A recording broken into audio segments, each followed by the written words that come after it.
Hallo, ich möchte euch heute das Buch I'm a Queer Feminist Cyborg, That's Okay von Mika Murstein vorstellen. Es hat den Untertitel Gedankensammlung zu Anti-Ableismus. Ich habe dieses Buch gerade beendet und es hat mir einfach super gut gefallen, was ich quasi schon ab der ersten Seite wusste, denn es hat gleich ziemlich gut angefangen. Und zwar gleich im Vorwort auf der ersten Seite verortet sich die Person, die dieses Buch geschrieben hat. Und zwar als: Ich bin eine behinderte, nicht-binäre, prekarisierte Disability-Aktivistin.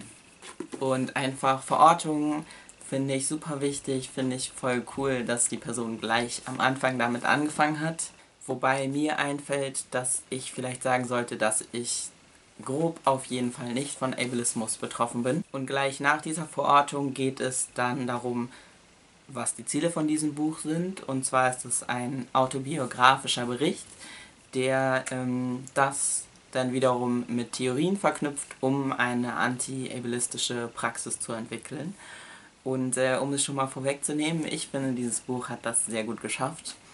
Und generell finde ich auch einfach den Anspruch ziemlich cool. Dieses Buch hat einen intersektionalen Anspruch, das heißt, es kommen sehr, sehr viele Themen drin vor, die leicht verständlich sind und auch gut strukturiert.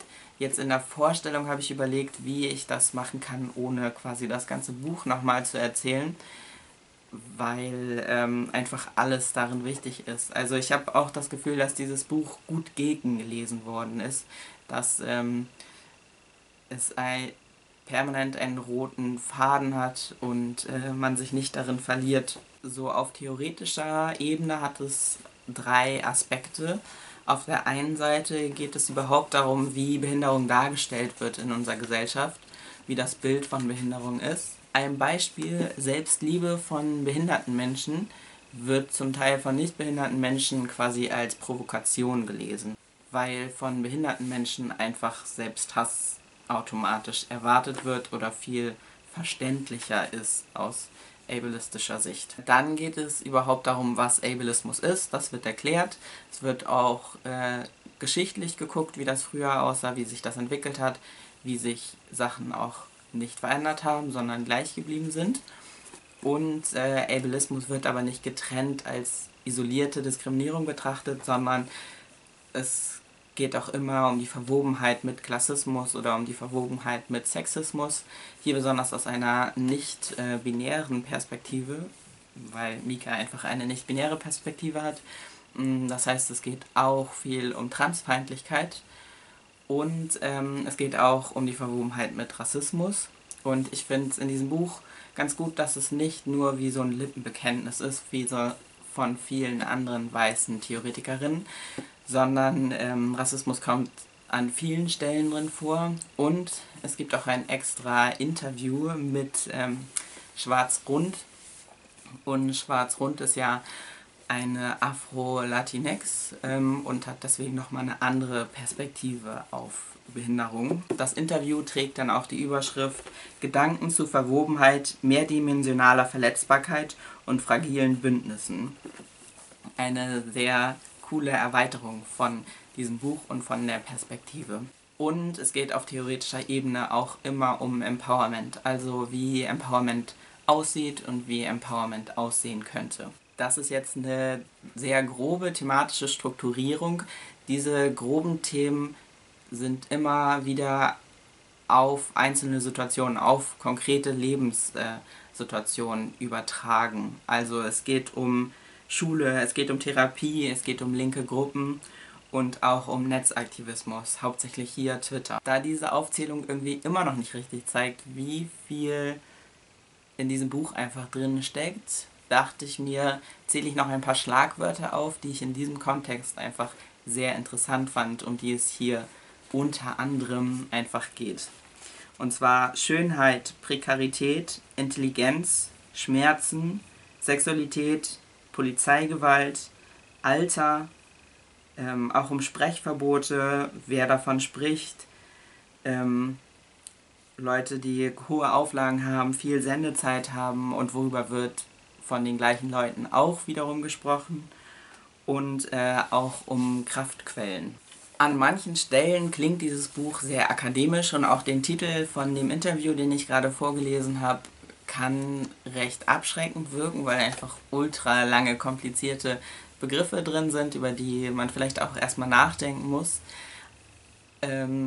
Genau, dieses Buch will auf jeden Fall auch zum Nachdenken anregen und ich finde aber gleichzeitig, dass es einen eigentlich nicht erschlägt. Und dieses Buch ist auf jeden Fall nicht theoriefern.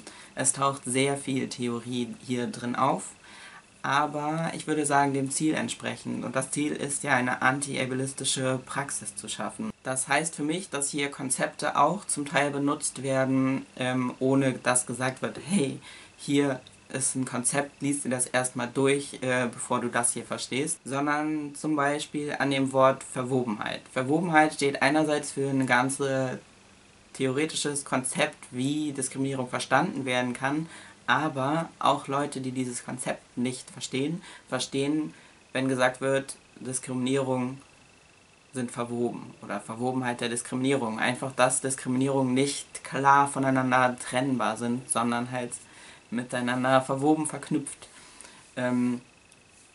Und das, finde ich, zieht sich häufiger in diesem Buch durch, dass Leute, die die Konzepte nicht kennen, nicht erkennen, dass dahinter ein Konzept steht, aber Leute, die die einzelnen Konzepte kennen, denken, ah, ja, stimmt, es gab doch da mal was. Und andererseits Konzepte, die Mika offensichtlich für sehr wichtig findet, werden auch erklärt. Und wichtige Begriffe werden auch erklärt oder es gibt hinten auch ein Glossar für manche Begriffe. Insgesamt konnte ich dieses Buch einfach sehr angenehm lesen, auch längere Zeit am Stück.